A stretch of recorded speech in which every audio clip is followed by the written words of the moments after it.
c'est là qu'il court. Là, à 2800 mètres d'altitude, dans l'oxygène raréfié que tempère à peine la senteur violente des eucalyptus, sans souci des buissons épineux et de la rocaille. Nous sommes sur l'une des collines qui dominent le haut plateau d'Addis Abeba en Éthiopie, et lui, naturellement, c'est Abebe Bikila, 1m76, 32 ans, phénomène de la nature ou nature phénomène. Souvenez-vous, il y a 4 ans, c'était Rome, une victoire remportée avec plus de 4 minutes d'avance et pieds nus sur l'élite mondiale de la course de fond. Et une fois de plus, le triomphe à Tokyo, avec en prime un miracle supplémentaire.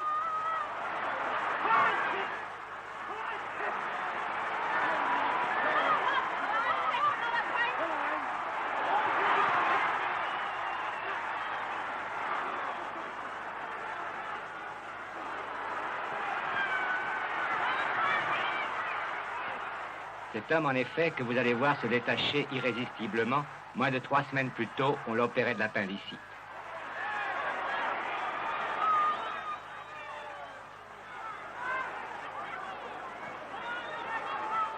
Mieux encore, au public japonais stupéfait, il allait sitôt franchi la ligne d'arrivée offrir ce spectacle incroyable.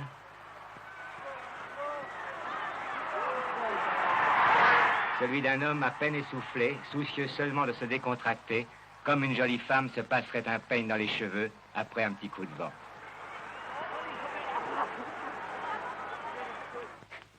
À Abebe Bikila, nous avons vécu 3 jours avec lui en Éthiopie. Pendant 3 jours, nous avons pu lire sur son visage cet étrange mélange de rigidité et de chaleur humaine qui est sa marque distinctive. Nous avons appris de sa bouche sur les lieux mêmes de son entraînement qu'il ne suivait aucun régime et courait presque à sa fantaisie sur des distances qui avoisinaient quotidiennement celles du parcours olympique. Dans la voiture toute neuve dont son gouvernement lui a fait cadeau au lendemain de sa dernière victoire, nous avons repris le chemin d'Addis Abeba.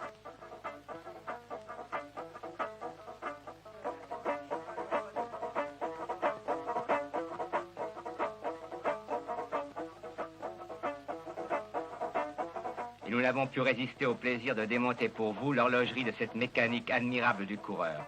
Vous allez voir, il n'est pas nécessaire d'être sportif pour reconnaître la beauté là où elle se trouve, surtout quand cette beauté prend les allures d'une statue en mouvement.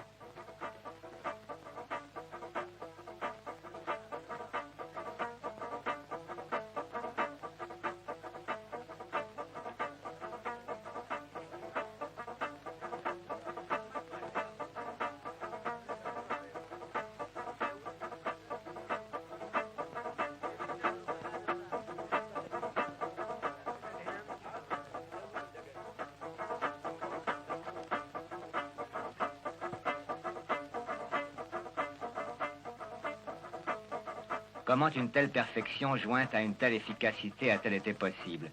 Un homme mieux que tout autre connaît le secret de Bikila, le major suédois Onni Iskanen, son entraîneur. Est-ce que vous pensez que sans vous, il aurait pu devenir ce qu'il est devenu? Without you, it was possible, it would be the same champion.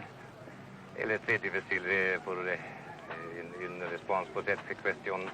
C'est un bon team, et Abebe et moi, tous les fois, il travaille bien.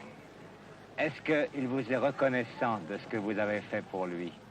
Is he grateful to you? Oui. C'est moi, tous les fois, mais je suis le papa. Il vous appelle papa? Oui. Est-ce que son cas ici est exceptionnel ou est-ce qu'il peut y avoir beaucoup d'autres Éthiopiens qui seront aussi forts que lui? Oh, beaucoup d'autres. C'est un exemple, le Mama Volde, c'est Gagebe Mariam, Demis Volde, et beaucoup d'autres, il arrive maintenant.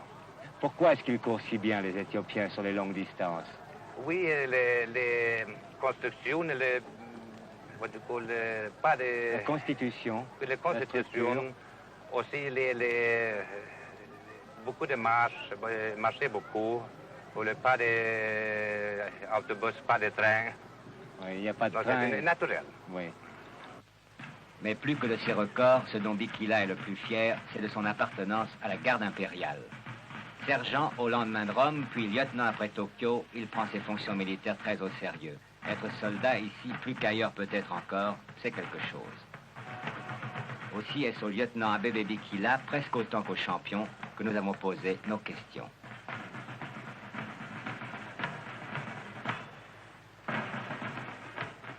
Comment avez-vous débuté dans le sport? Mes débuts, ce sont les Jeux olympiques de Rome. Ce sont ces Jeux qui m'ont donné l'idée de devenir un homme de sport. Avant, je n'y pensais même pas.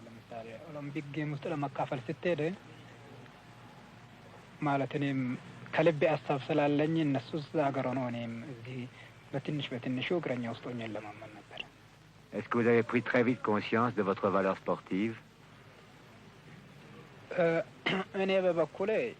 Je me considère comme un homme ordinaire. Je ne me trouve aucune valeur physique exceptionnelle. Oui, c'est cela. Je pense que je suis un homme exactement comme les autres.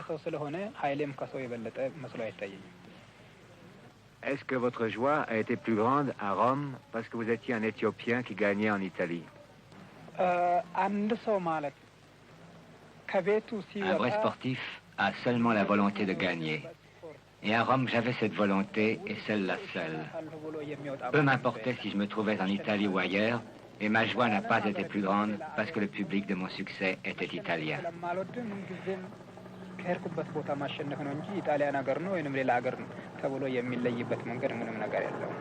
Est-ce que vous savez qu'être une grande vedette, cela comporte des risques? Un jour, on a vieilli, d'autres vous dépassent, on vous oublie. Le public est souvent ingrat. Que ferez-vous si cela vous arrive?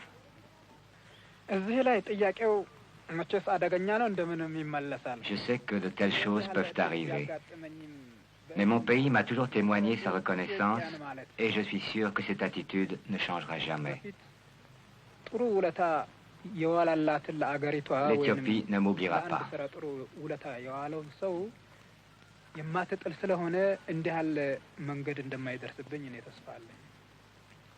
Qu'espérez-vous le plus maintenant dans votre vie? Un nouveau grand record, un avancement dans l'armée, plus d'argent ou une vie de famille bien tranquille? En tant que bon sportif, j'aimerais battre un grand record que personne n'aurait jamais pu avoir.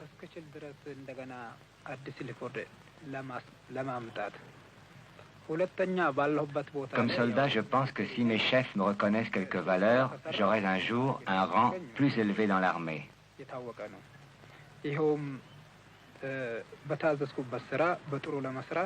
Je ne suis pas intéressé par l'argent du moment que je peux assurer une vie décente à ma famille.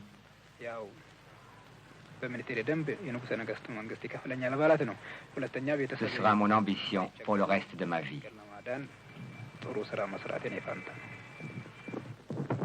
Nous croyons notre reportage terminé, mais le plus fascinant nous attendait. Une fois par an, en effet, la garde impériale est opposée à l'armée en un grand match de hockey.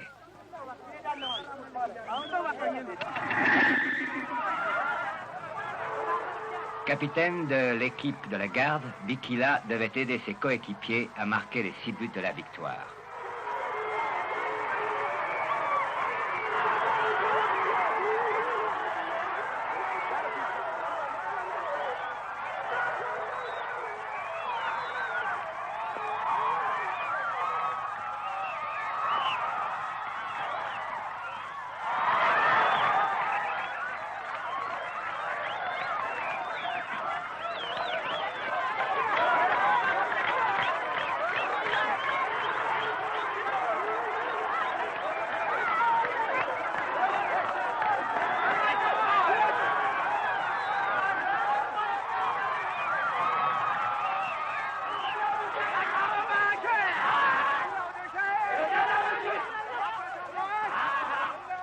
Victoire ici, c'est un mot qui est synonyme de Bikila.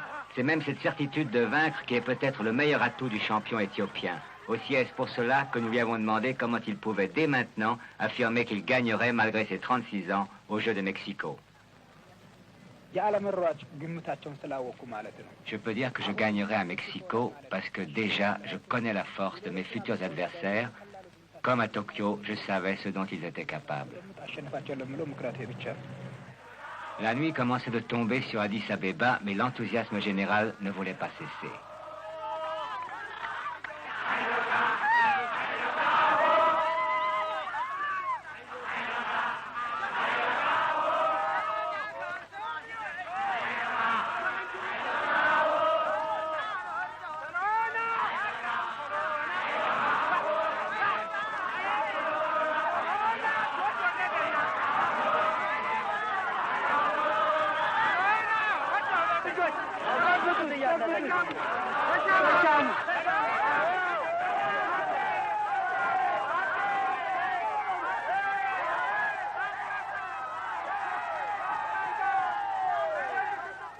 Le lendemain matin, sur le même terrain foulé la veille par Bikila, voici ce que nous avons vu.